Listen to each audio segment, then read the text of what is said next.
Bienvenidos a Estudio 7. En esta ocasión estudiaremos Apocalipsis 6:17, el cual dice de la siguiente forma: Porque el gran día de su ira ha llegado, ¿y quién podrá sostenerse en pie?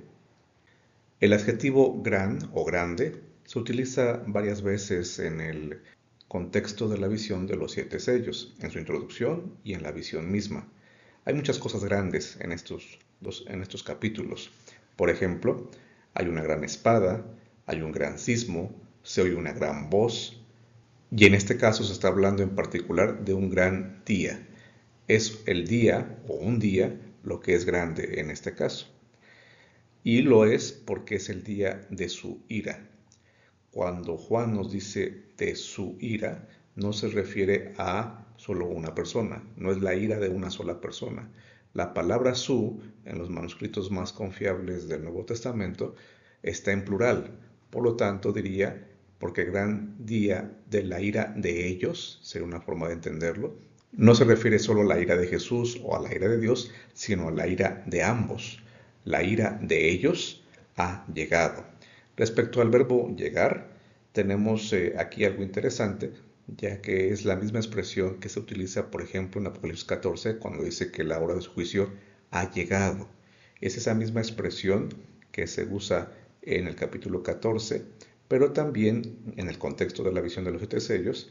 Es interesante notar que es el mismo verbo que se utiliza para hablar de la aproximación del Cordero hacia el trono de Dios.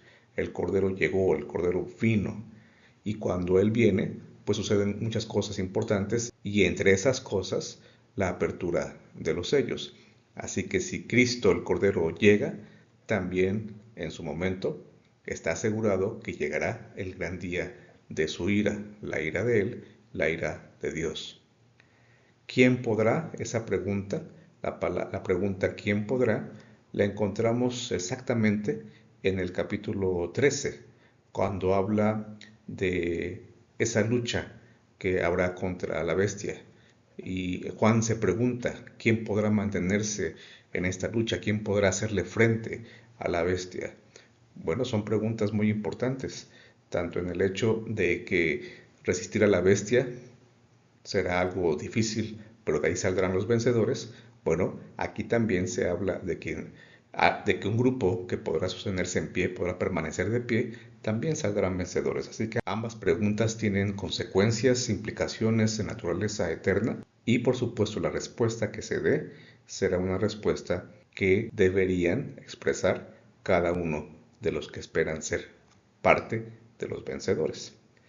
Sostenerse en pie es algo que también Jesús mencionó en Lucas 21:36, cuando Él dijo: velad pues, orando en todo tiempo, que seáis tenidos por dignos de escapar de todas estas cosas que vendrán y de estar en pie o de pie delante del Hijo del Hombre.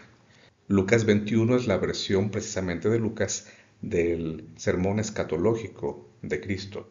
Así que hablando de los últimos días, Jesús habló también de aquellos que se podrían mantener de pie cuando viniera el Hijo del Hombre.